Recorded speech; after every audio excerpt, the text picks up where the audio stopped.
Welcome back to Aims tutorial. आज की class में हम एमसेट के पीवाईक्यू कर रहे टॉपिक है पैराबोला।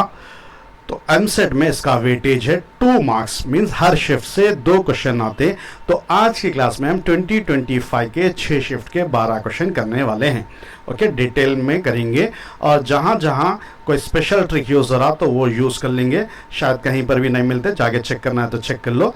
तो जनरली यहाँ से 2 क्वेश्चंस आते, एक बेसिक हो सकता, एक थोड़ा एवरेज होता, बट यहाँ पर जो क्वेश्चन है तकरीबन टैंजेंट्स एंड नॉर्मल से रिलेटेड आते।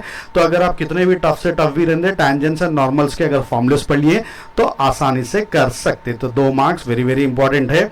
बहुत सारे बच्चे तुक्कों पे डिपेंड है, तो वो लोगों के लिए नहीं है। अगर एक भी बच्चा इंटरेस्टेड है तो उसके लिए भाई। ओके, तो शुरू करेंगे। तो ये पहला क्वेश्चन है एमसेट 2025 फोर्थ में इवनिंग शिफ्ट का क्वेश्चन। अच्छी तरह से पढ़ लो। सबसे पहले यहाँ पर होता क्या, 1A में आपको 2A में आसानी से क्वेश्चन आइडेंटिफाई कर सकते हैं, बट 2B 1B में प्रॉब्लम क्या है बोल तो इंग्लिश में क्वेश्चन रहता भाई, 2-2 3-3 लाइन का बड़ा सा क्वेश्चन रहता, इंग्लिश समझ में आती नहीं। सिंप्लीफिकेशन बहुत आसान रहता है, बट करना क्या है, गिवन क्या है, वो जरा मुश्किल है। तो सबसे पहले यहाँ पर देखो, एक the normal at a point on the parabola y square equals to 4x। सबसे पहले एक पैराबोला गिवन है। आपको मालूम है जब भी पैराबोला गिवन है स्टैंडर्ड फॉर्म से कंपेयर करके कौन सी वैल्यू निकालना है, एक ही वैल्यू निकालना है। वो तो डिटेल में अपन बाद में निकालेंगे। पहले देखो, passes through the point P, 2 more normals to this parabola also passes through point P. If the centroid of the triangle formed by feet of these 3 normals is G, then abscissa of P। क्या हो रहा है यहाँ पर, एक parabola है, एक point है P, जहां से we can draw maximum 3 normal draw कर सकते हैं। वो तीनों नॉर्मल के फीट को मिला के अपन एक ट्रायंगल फॉर्म कर रहे। ट्रायंगल फॉर्म हो रहा तो उसका सेंट्रॉइड भी रहता ना, तो सेंट्रॉइड G है। तो सेंट्रॉइड के कोऑर्डिनेट्स गिवन है 2,0। जो पॉइंट से नॉर्मल ड्रॉ करे वो पॉइंट P है, उसका x कोऑर्डिनेट अब्सिसा मालूम करना है। तो सबसे पहले given y square equals to 4x given parabola। if you compare with the given parabola, हमेशा given parabola y square equals to 4x से कंपेयर करना है।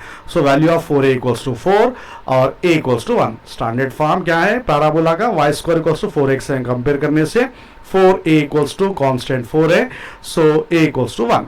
तो ये तो एक ही वैल्यू आ गई। Let p x comma y ले सकते हैं, मैं यहाँ पर h कॉमा क्यों लिया। तो any point on the parabola या ऑन द प्लेन समझिए, वो बाहर भी हो सकता, पैराबोला भी हो सकता, इनसाइड भी हो सकता।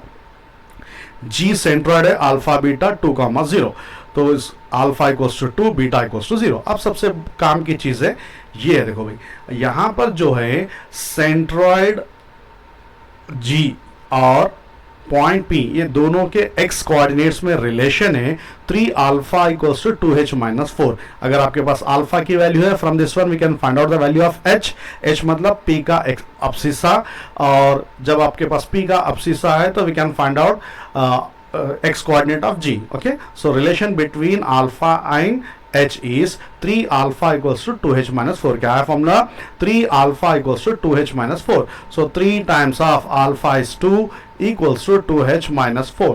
तो 3 2s are 6 और minus become plus, so 2h equals to 10। तो अपने को कौन सी वैल्यू फाइंड आउट करना है, h की वैल्यू फाइंड आउट करना है। Therefore h equals to 5 2s are, तो h की वैल्यू क्या है 5। So any option, option C is the right option.